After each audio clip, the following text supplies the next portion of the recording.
Assam Direct Recruitment Examination যাক আমি চমুকৈ ADRE বুলি কওঁ ADRE গ্ৰেড 3 পোষ্টসমূহৰ পৰীক্ষাত 15, 22 আৰু 29 ছেপ্টেম্বৰত অনুষ্ঠিত হ'ব আৰু আজি আমি সিদ্ধান্ত ললো যে অহা 3 অক্টোবৰৰ পৰা পুলিচৰ ফিজিক্যাল টেষ্টসমূহ আৰম্ভ হ'ব মই আকৌ এবাৰ কৈছো যে গ্ৰেড 3 পোষ্টসমূহৰ বাবে ইন্টাৰভিউ 15, 22 আৰু 29 ছেপ্টেম্বৰত অনুষ্ঠিত হ'ব এই পৰীক্ষা এবাৰ লোকসেৱা আয়োগে পতা পৰীক্ষাত আৰ্হিত হ'ব প্ৰথমতে প্ৰিলিমিনাৰী পৰীক্ষা হ'ব তাৰ পিছত মেইনছ হ'ব আৰু মেইনছৰ পিছত আমি ভাইভা প্ৰক্ৰিয়াৰ মাজেৰে আমি সমগ্ৰ ইন্টাৰভিউ প্ৰক্ৰিয়াটো সমাপ্ত কৰিম ঠিক সেই ধৰণে চতুৰ্থ শ্ৰেণীৰ বাবেও আমি একেটাই ব্যৱস্থা হাতত ল'ম প্ৰথমতে প্ৰিলিমছ তাৰ পিছত মেইনছ আৰু তাৰ পিছত ভাইভা ফচি গ্ৰেড 4 বা চতুৰ্থ শ্ৰেণীৰ পদৰো প্ৰিলিমছ 20 আৰু 27 অক্টোবৰত অনুষ্ঠিত হ'ব যতে মই যাওঁ তাতে আমাৰ আৰক্ষীত আবেদন কৰা লৰা ছোৱালী সকলে মোক সুধি থাকে যে দাদা মামা পুলিচৰ ফিজিক্যাল ইন্টাৰভিউ কেতিয়াৰ পৰা আৰম্ভ হ'ব আমি অসম পুলিচত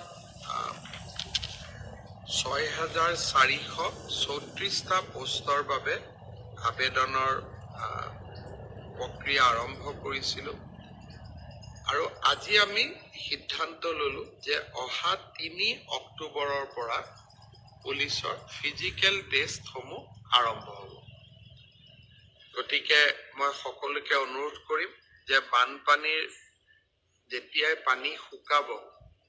আমাৰ খেলপথাৰসমূহ মুকলি হ'ব আমি দৌৰা প্ৰেক্টিছ আৰম্ভ কৰিব লাগে কাৰণ 3 অক্টোবৰৰ পৰা অসম আৰক্ষীৰ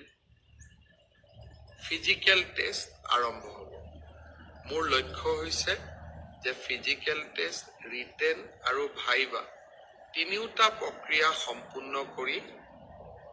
এই বিত্তীয় বৰ্ষতে আমি যাতে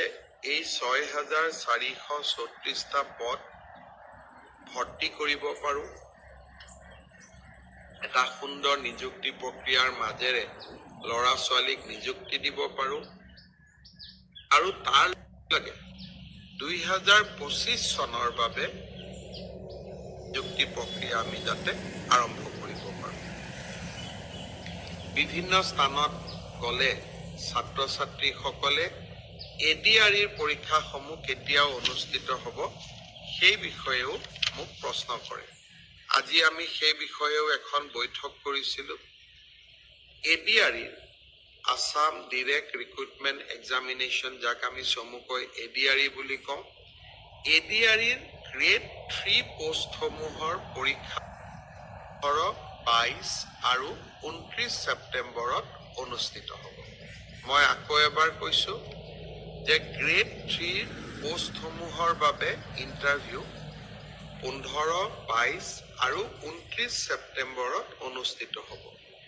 এই পৰীক্ষা এবাৰ লোকসেৱা আয়োগে পতা পৰীক্ষাত আৰ্হিত হ'ব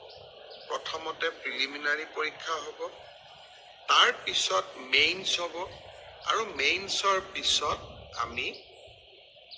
ভাইভা প্ৰক্ৰিয়াৰ মাজেৰে আমি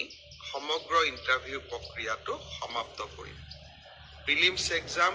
তৃতীয় শ্ৰেণীৰ পদসমূহৰ বাবে 15, 22 আৰু 29 ছেপ্টেম্বৰত অনুষ্ঠিত হ'ব আজি আমি জুলাই মাহত আছো মই আশা কৰোঁ যে আমাৰ শিক্ষাৰ্থীসকলে চাকৰি প্ৰাৰ্থীসকলে যাতে পঢ়া শুনা আৰম্ভ কৰে ঠিক সেই ধৰণে চতুৰ্থ শ্ৰেণীৰ বাবেও আমি একেটাই ব্যৱস্থা হাতত ল'ম প্ৰথমতে প্ৰিলিমছ তাৰ পিছত মেইনছ আৰু তাৰ পিছত ভাইভা ফচি গ্ৰেড 4 বা চতুৰ্থ শ্ৰেণীৰ পদৰো প্ৰিলিমছ 20 আৰু 27 অক্টোবৰত অনুষ্ঠিত হ'ব আমাৰ গ্ৰেড 3 প্ৰায় 7500 পোষ্ট আছে আৰু গ্ৰেড 4ত প্ৰায় 4,500 বা আৰু অলপ 100-200 বেছি ইমানখিনি আমাৰ পোষ্ট খালী হৈ আছে। এটা স্বচ্ছ নিযুক্তি প্ৰক্ৰিয়াৰ মাজেৰে আমি এই পদখিনি পূৰণ কৰিম। এলিমেণ্টাৰী এডুকেশ্যন প্ৰাথমিক শিক্ষা বিভাগৰ শিক্ষকসকলৰ নিযুক্তিৰ প্ৰক্ৰিয়াও খুব সোনকালে আৰম্ভ হ'ব। অৱশ্যে ছেকেণ্ডাৰী এডুকেশ্যনত আমাৰ অকণমান সময় লাগিব, কাৰণ প্ৰথমবাৰৰ বাবে অসমত আমি গ্ৰেজুৱেট টিচাৰ মেথছ বুলি এটা নতুন পদ সৃষ্টি কৰিব খুজিছোঁ। আমাৰ স্কুলবিলাকত, হাইস্কুলবিলাকত ইমান দিনে গ্ৰেজুৱেট টিচাৰ ছায়েন্স আছিলে। মেথছৰ বাবে সুকীয়া শিক্ষক নাছিলে। যোৱা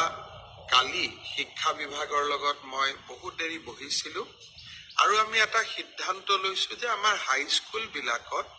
গ্ৰেজুৱেট টিচাৰ মেথছ বুলি এটা সুকীয়া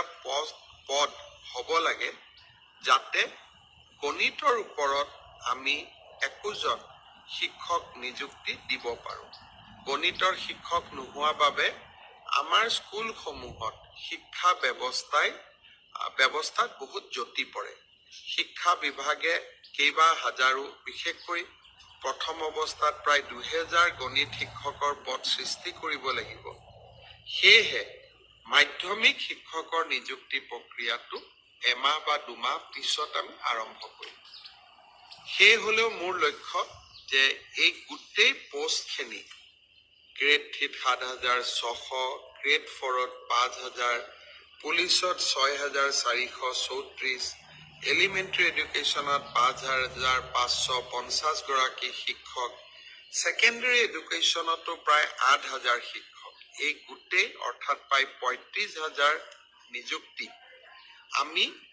মাৰ্চ মাহ বা এপ্ৰিল, বিশেষকৈ বহাগ বিহুৰ আগতে আমি শেষ কৰিব খুজিছোঁ।